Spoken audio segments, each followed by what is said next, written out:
విషయం అంటే యేసుక్రీస్తు ప్రభు వారిని ఒక వివాహములకు పిలుస్తూ ఉన్నారు. ఎందుకు ఆ యొక్క వివాహములకు పిలుస్తూ ఉన్నారంటే హెబ్రీయులకు రాసిన పత్రిక 13వ అధ్యాయం 4వ వచనంలో మనకి అక్కడ చాలా క్లుప్తంగా కనబడతారు.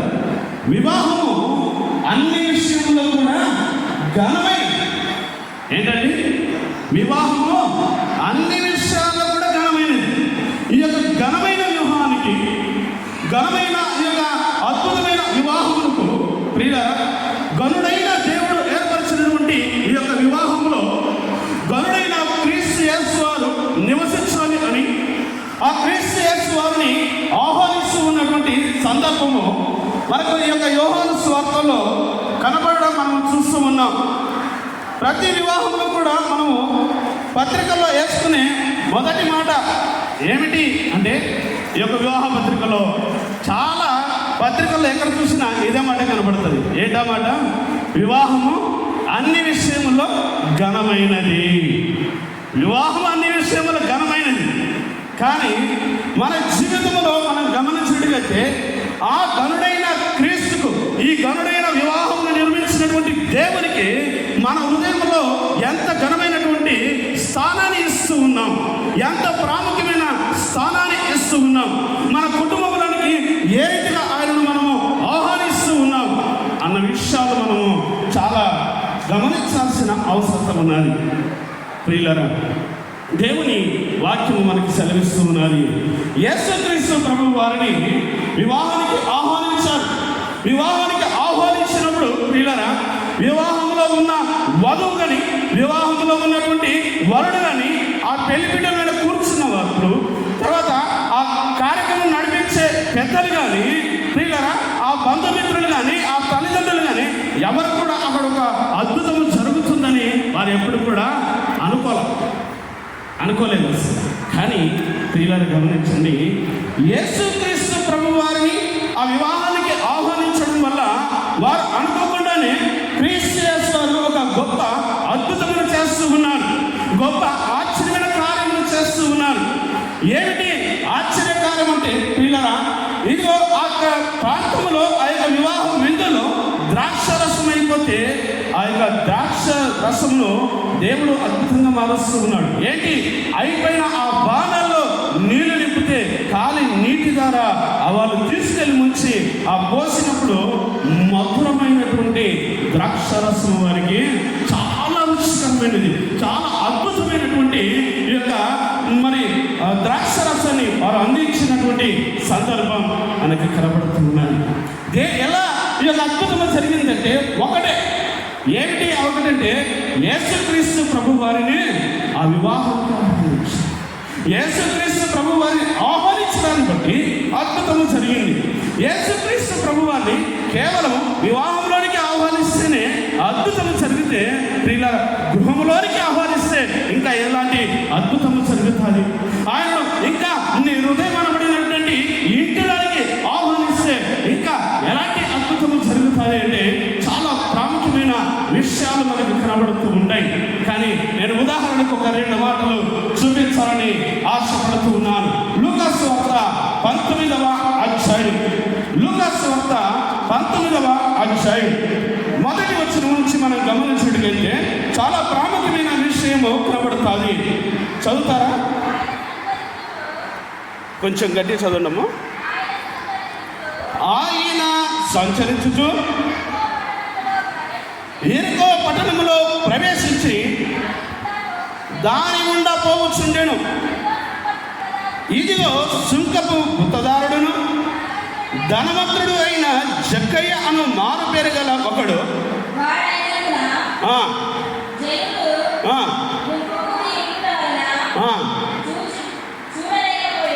చూడలేకపోయెను. అప్పుడు యేసు ఆ త్రోవను రానయ్యున్నాడు గనుక అతడు ముందుగా పరిగెత్తి ఆయనను చూచుటకు ఒక మేడి చెట్టు ఎక్కెను. యేసు ఆ చోటికి వచ్చినప్పుడు కనులెత్తి చూసి, జక్కయ్య త్వరగా దిగిరా, నేడు నేను నీ ఇంట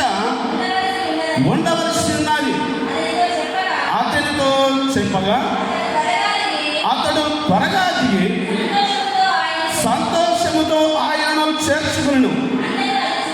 అందరూ అది చూసి ఈయన పాపి అయిన మనుషుని యొక్క బస చేయవలనని చాలా సనుకుని. జక్కయ్య నిలవబడి, ఇదిగో ప్రభువా, నా ఆస్తిలో సగము బీదలకి ఇచ్చుచున్నాను. నేను ఎవని యొద్దనైనను అన్యాయముగా దేనినైనా తీసుకుని ఎడలా అతనికి 4 వంతులు చెల్లించునని ప్రభువుతో చెప్పెను. అందుకు యేసు, ఇతడును అబ్రహాము కుమారుడే, ఎందుకనగా నేడు ఈ ఇంటికి రక్షణ వచ్చినది. దేవునికి మహిమ కలుగును గాక, దేవునికి మహిమ కలుగును గాక. క్రీస్తునందు ప్రియులారా, ఇక్కడ యేసుక్రీస్తు ప్రభు వారు ఆ త్రోవని వెళుతున్నాడన్న సంఘటన విన్న జక్కయ్య, ఆయన ఒక ఆశ పుట్టింది. ఏంటి ఆశ అంటే, క్రీస్తు వారిని ఎలాగైనా నేను చూడాలి, ఆయన స్వరాన్ని నేను వినాలి, ఆయన మాట నేను వినాలి అన్న గొప్ప ఆశ తనలో పుట్టిందండి. తనలో పుట్టినప్పుడు పిల్లల గురించి తన ఇంట్లో కూర్చోాలి. ఎక్కడ కూర్చోలేదు, ఇంట్లో కూర్చోాల. పిల్లల ఆయనను చూడడానికి పరిగెత్తుకుంటూ వెళ్ళాడు. ఆయనను చూడడానికి పరిగెత్తుకుంటూ వెళ్ళాడు. వెళ్ళిన ఆ యొక్క జక్కయ్య ప్రియులరా, అయితే ఆ జన సమూహమును చూస్తే జక్కయ్య చాలా పొట్టివాడిగా ఉన్నాడు. మనందరికీ బాగా తెలుసు, పెద్దలకు సామెత చెప్తారు, పొట్టోనికి పొట్టేడు బుద్ధులు అంటారు. ఆ రకంగా జక్కయ్య పొట్టివాడిగా ఉన్నాడు కనుక ఎలా ఈ యొక్క జక్కయ్యను చూస్తాను అని తను ఆలోచించి పక్కన తన ఒక మేడి చెట్టు కనిపిస్తే ఆ మేడి చెట్టుకి కూర్చున్నాడు. కొన్ని వేల మంది యేసుక్రీస్తు ప్రభువును వెంబడిస్తూ ఉన్నారు. కొన్ని వేల మంది తనను వెంటాడుతూ ఉన్నారు.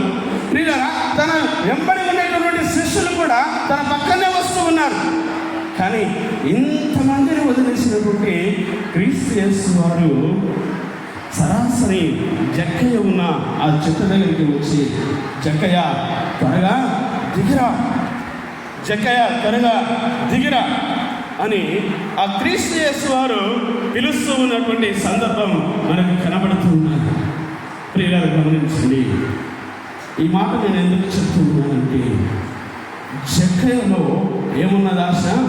యేసుక్రీస్తు ప్రభు వారిని చూడాలి, యేసుక్రీస్తు ప్రభు యొక్క స్వరాన్ని వినాలి, ఆయన మాటకు నేను లోబడాలి.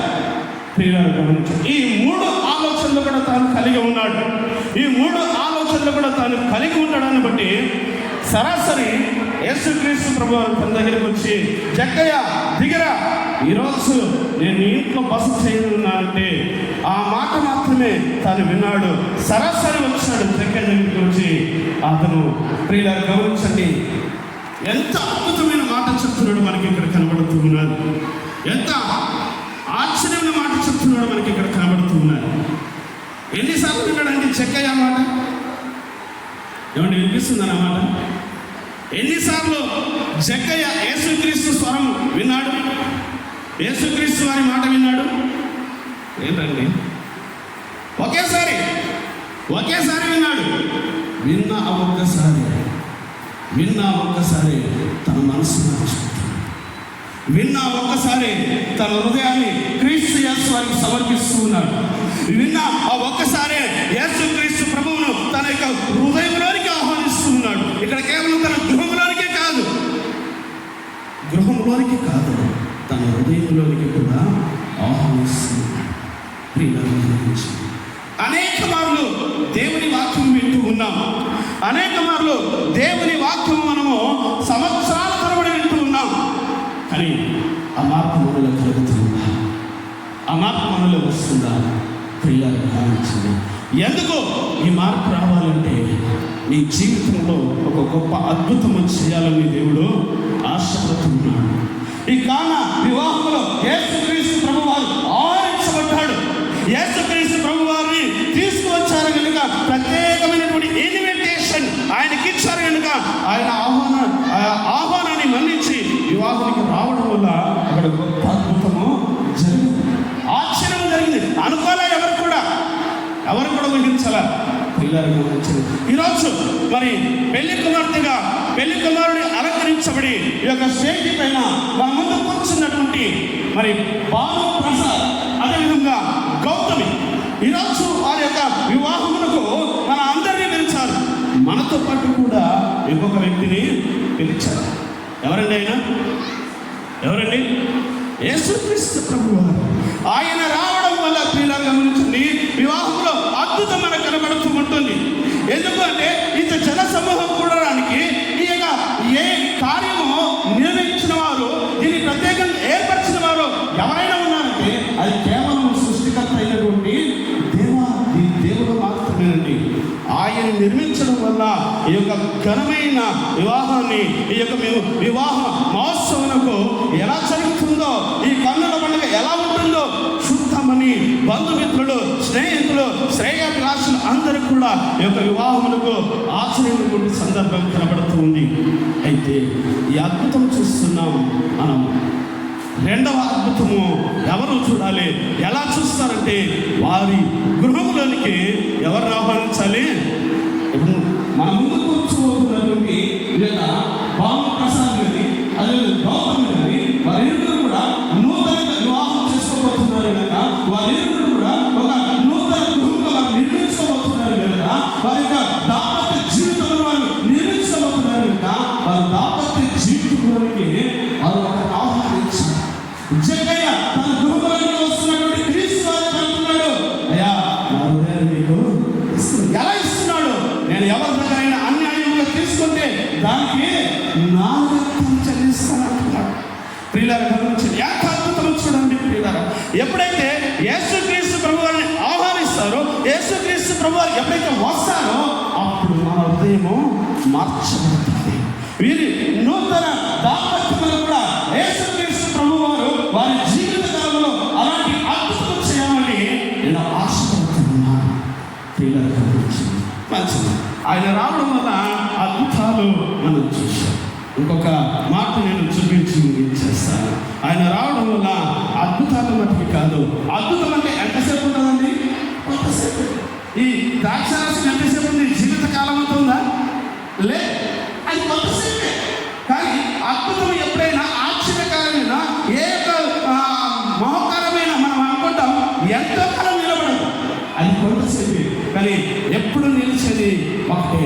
అది ఏంటో ఒక్క మాట నేను చూపించి ముగించేస్తాను. నాకు ఇవ్వబడిన సమయంలో నేను ముగించేస్తాను. ఒకసారి ఆదికాండం 12వ అధ్యాయము, ఆదికాండము 12వ అధ్యాయము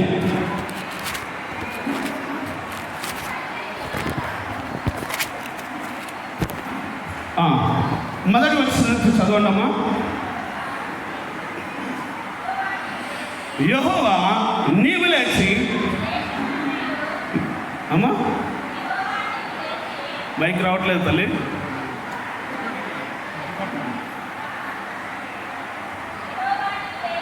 యెహోవా నీవు లేచి ఈ దేశము నుండి, నీ బంధువుల యొద్ద నుండి, నీ తండ్రి ఇంటి నుండి బయలుదేరి నేను నీకు చూపించు దేశమునకు వెళ్ళుము.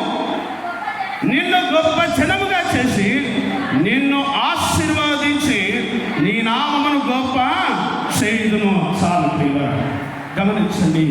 ఇంతవరకు మనము కేవలం 2 అద్భుతాలు మాత్రమే చూసాం. కేవలం అద్భుతాలేవి, ఆశీర్వాదం కాదండి ప్రియులారా. గమనించండి, యేసుక్రీస్తు ప్రభువారిని ఎవరైతే తమ కుటుంబంలోనికి, తమ వివాహ జీవితంలోనికి, తమ హృదయంలోనికి ఎవరైతే ఆహ్వానిస్తారో, ఎవరైతే ఆయన తమ హృదయంలో చేర్చుకుంటారో వారి హృదయంలో ప్రియులారా, వారి గృహంలో ప్రియులారా గమనించండి, వారి దాంపత్య జీవితంలో దేవుడు అద్భుతమైనటువంటి ఆశీర్వాదమును ఇవ్వబోతున్నానని చెప్తున్నాడు. ఎవరికి ఇస్తాడు? ఆయన మాట విని ఆయన మాటకు లోబడిన వారికి అద్భుతమైన ఆశీర్వాదం ఇస్తానంటున్నాడు. అబ్రహాముతో అంటున్నాడు, అబ్రహామా నువ్వు లేయే, నువ్వు వెళ్ళు, నీ స్వచ్ఛతను, నీ యొక్క బంధుమిత్రులను, నీ తోబుట్టులను, నీ యొక్క అందరి రక్త సంబంధాలందరినీ విడిచిపెట్టి వెళ్ళు. విడిచిన గుడిలో, నేను చూపించు దేశమైన గుడిలో అక్కడ నేను గొప్పగా నేను ఆశీర్వాదిస్తాను. ఆయన మాట విన్న అబ్రహాము జీవితంలో అద్భుతమైనటువంటి ఆశీర్వాదమునైనా చూసాడు. అద్భుతమైన ఆశీర్వాదము పట్టలేక ఆశీర్వాదం వల్ల పిల్లలు గమనించండి చాలా విస్తరించబడింది. ఎక్కడి నుంచి వచ్చింది ఇంత విస్తారమైనటువంటి ఆశీర్వాదం? అంటే ఒకటే, వారు చేసింది, వారు ఏ మూటలు వేయలేదు. పిల్లలు గమనించండి, ఏ కష్టపడలేదు, చెమట కార్చలేదు. వారు చేసింది ఒకటే. ఏమిటి వారు చేసిందంటే, సృష్టికర్త అయినటువంటి దేవుని మాటకు వారు లోబడ్డారు. ఆయన మాటకు లోబడడమే చాలా, ఆయన మాట ఎప్పుడైతే లోబడతామో, ఆయన మాటను మనం ఎప్పుడైతే వింటామో, ప్రియులారా గమనించండి, దేవుడు అద్భుతములు చేస్తాడు. ఆయన చేసే అద్భుతమును ఎవరు కూడా ఊహించలేరు, ఎవరు కూడా గ్రహించలేరు. ప్రియులారా గమనించండి, ఊహకందనటువంటి కార్యములు ఆయన చేస్తాడు. ఈ యొక్క నూతనంగా మరి మనము మరి ఈ యొక్క గౌతముల యొక్క మరి వారి నూతన జీవితంలో కూడా దేవుడు అలాంటి అద్భుతములు చేయాలని మనం కోరుకుందాం. ప్రియులను గమనించండి, నేను ఇంకొక మాట ఒకసారి మనం ముందుగా చదువుకున్నటువంటి ఎఫెసీయులకు రాసిన పత్రిక 5వ అధ్యాయం. ఇక్కడ ఒక 2 మాటలు నేను చూపించి ముగించేస్తాను. వీరి జీవితంలో ఇలాంటి ఆశీర్వాదాలు పొందుకోవాలంటే, వీరి జీవితంలో ఇలాంటి అద్భుతాలు మీరు చూడాలి అంటే, మీరు ఒక 2 విషయాలు మీరు చాలా జాగ్రత్తగా ఉండాలి. ఏంటి ఆ 2 విషయాలంటే, మనకు ఈ యొక్క ఎఫెసీయులకు రాసిన పత్రిక 5వ అధ్యాయము, ఎఫెసీయులకు రాసినటువంటి పత్రిక 5వ అధ్యాయములో మనకు కనబడుతూ ఉన్నది. 22వ వచనాన్ని చదవండి ఒకసారి. స్త్రీలారా ప్రభువులకు వలె మీ సొంత పురుషులకు లోబడి ఉండండి. చాలండి. ఏం చేయాలండి? ఏమండి, ఇక్కడ స్త్రీలు ఉన్నారంటే ఒకసారి చేయలేస్తారా? స్త్రీలు ఉన్నారు మాత్రమే చేయలేపండి. మంచిది. స్త్రీలారా, ఇప్పుడు స్త్రీలంతా ఏం చేయాలి? ఏం చేయాలండి? దేవుని వాక్యం చెప్తుంది, స్త్రీలారా మీ సొంత పురుషులకు మీరు లోబడి ఉండాలని దేవుని వాక్యం చెప్తుంది. స్త్రీలారా, ఈ వాక్యము మనం వినడం మట్టుకు బాగుంటుంది, చదవడం మట్టుకు బాగుంటుంది. కానీ దీని ఆచరణలో పెట్టేటప్పుడు, మా ఆచరణలో పెట్టాలంటే మాత్రము ఇది చాలా కష్టతరమైపోతుంది. స్త్రీల దేవుని వాక్యం సెలవిస్తున్నది, స్త్రీలారా మీ సొంత పురుషులకు మీరు లోబడి ఉండండి. ప్రతి భార్య కూడా, ప్రియులారా గమనించండి, ప్రతి భార్య కూడా ఈ లోకంలో ఎవరికి గౌరవించినా గౌరవించకపోయినా, ఎవరికి వారి మాట వినకపోయినా, నీ భర్తకు మాత్రం నువ్వు ఖచ్చితంగా లోపడాలి. నీ భర్తకు లోబడాలి, నీ భర్త మాట వినాలి, నీ భర్త చెప్పిన దాన్ని నువ్వు అనుసరించాలి. ఈ రోజుల్లో భర్త మాట వినడము, భర్త మాటకు లోబడడం అది పక్కనే వెళ్ళిపోయింది. ఏంటండి, ఈ రోజుల్లో ఎవరి మాట వినాల్సి వస్తుంది? ఓపెన్గా మాట్లాడు. ఎవరెవరి మాట వినాలి? ఎవరెవరి మాట వినాలి? భర్త భార్య మాట వినాల్సి వస్తుంది. ఏదైనా సందర్భం వచ్చింది అనుకోండి, ఒక భార్య భర్తలు దూర ప్రదేశంలో ఉన్నారు, నూతనంగా వివాహం చేసుకోవడానికి వీరెరుగురు కూడా దూర ప్రదేశంలో ఉన్నారు. వారి ఇంటికి మరి అమ్మాయి తల్లిదండ్రులు వచ్చారు. అమ్మాయి తల్లిదండ్రులు వచ్చినప్పుడు వాళ్ళు రాకముందు ఈ అమ్మాయికి కొంత బాగా నీరసంగా ఉండి జ్వరంతో పడిందంట. ఎప్పుడైతే వీళ్ళు వస్తున్నారు అన్న విషయం తెలుస్తుంది. ఎవరు వస్తున్నారు? అమ్మాయి తల్లిదండ్రులు వస్తున్నారన్న విషయం తెలిసిందో ఆ జ్వరపై ఎక్కించుకుంటున్నటువంటి శిలను పడలేసి పక్కన పడేసింది. టక్కున లేసి, ఏమండి మా అమ్మ నాన్న వస్తున్నారంట, ఇప్పుడే ఫోన్ చేసిరు, టక్కున షాప్కి వెళ్ళి 1 కిలో చికెన్ తీసుకురా లేదా మటన్ తీసుకురా నువ్వు. ఏమండి సరే తీసుకొచ్చి తప్పదు కదా, ఇంకా భర్తలకు మాట్లాడానికి వీలుండదు. ఇంకా ఎందుకంటే వాక్యం ఏమంటుందంటే స్త్రీలు బలహీనమైన కట్టమని వాక్యం ఉంటుంది. కానీ స్త్రీలు ఒకవేళ శారీరకంగా చూస్తే బలహీనలేమో, కానీ మానసికంగా చూస్తే వాళ్ళకి మించిన బలవంతంగా లేదు. 6 అడుగుల ఆచారమైన కూర్చో అంటే ఏం చేయాలంటే కూర్చోవాలంటే నువ్వు వెళ్ళాలంటే అలా వెళ్ళాల్సిందే, మాట మాట్లాడడానికి లేదు. అంతకుముందేమో మీసాలు వెళ్ళేసింటాడు, కాళ్ళని ఎగరేసింటాడు, గుండెలకి తిరిగింటాడు. ఇక్కడికి వచ్చినప్పటికీ ఏమైపోతాడు, అక్కడ పులుంటాడు, ఇక్కడికి వచ్చినప్పటికీ పిల్లి. ఇది మనకు బాగా తెలుస్తుంది. అయితే ఇప్పుడు ఈయన తీసుకొచ్చాడు, మటన్ ఉండింది, చక్కగా వాళ్ళు తిన్నారు, వెళ్ళి నడుస్తారు. ఈయన గారి తల్లిదండ్రులు వస్తున్నారంట. ఈయన గారు వచ్చి అమ్మాయి మా అమ్మ నాన్న వస్తున్నారంట, మరి ఎంత చేద్దామంటే ఏం చేయాలి, నేను మీ అమ్మ నాన్న వస్తే నేను లేచి వాళ్ళకి వంట చేయాలా, వాళ్ళని వాళ్ళని వండి పెట్టాలా, వాళ్ళని నేను సరిపెట్టినా ఎంత నీకు మీ అమ్మ నాన్న వస్తుందేమో జ్వరము పోయింది, శిలాన్ వాటిని తీసి పక్కన పడేసావు.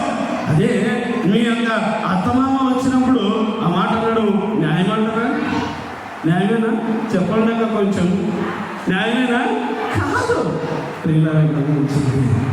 దేవుని వాక్యం సర్విస్తుంది. నువ్వు ప్రతి ఒక్కరిని కూడా ప్రేమించి వ్యక్తులు ఉండాలి. ప్రతి వ్యక్తులను ప్రేమించు. మొదటిగా నువ్వు నీ వర్తమానం ఏం చేయాలి, లోపడాలి. వర్తమానను నువ్వు గౌరవించాలి. అప్పుడే నీ భర్తకు నలుగురిలో కిరీటంలో పెట్టిన దాని అవుతావు. నీ భర్తను ఇంట్లో అవమానపరుస్తూ ఉంటే, నీ భర్తను ఇంట్లో చులకన చేసి మాట్లాడుతూ ఉంటే, నీ భర్త మాటను లోబడవా, నీ ఇష్టానుసారంగా విరమిస్తూ ఉంటే, ఇలా గమనించండి, లోకము నేను చూస్తాను. నేను చూసిన ఈ లోకము నీ భర్తకి ఎక్కడ కూడా గౌరవము ఇవ్వాలి. భర్త గౌరవంగా ఉండాలని కోరుకుంటున్నావా, లేకపోతే ఆయన అవమానపరచాలని కోరుకుంటున్నావా? ఒకసారి ఆలోచించు. దేవుని వాక్యం మనకు సెలవిస్తున్నది. అటువల్లే మరి ఒకసారి 28వ వచనం చదవండి. అటువల్లే పురుషుడు కూడా తన సొంత శరీరం వల్లే తమ భార్యను ప్రేమింప భక్తులైనారు. చాలు. పురుషుడు ఏం చేయాలంటే, పురుషుడు ఏం చేయాలి? అయ్యా బాగా ఏం చేయాలి, నువ్వు ఏం చేయాలి? భార్యను ప్రేమించాలి. గౌతమి నువ్వేం చేయాలి? నీ భర్త మాటకు లోబడాలి. అదే నువ్వు తనకి ఇచ్చినటువంటి గౌరవం. అంతకు మించిన గౌరవం ఏం లేదు. దాన్ని చెప్పినంటే ఆ మాట నుంచి అన్నీ చేయాల్సిందే. అదేవిధంగా బాలప్రసాద్ కూడా భార్యను ప్రేమించాలి. భార్యను ప్రేమించాలి. అదే దేవుని ధర్మం. దేవుడు నాకు ఇచ్చినటువంటి గొప్ప ధర్మం.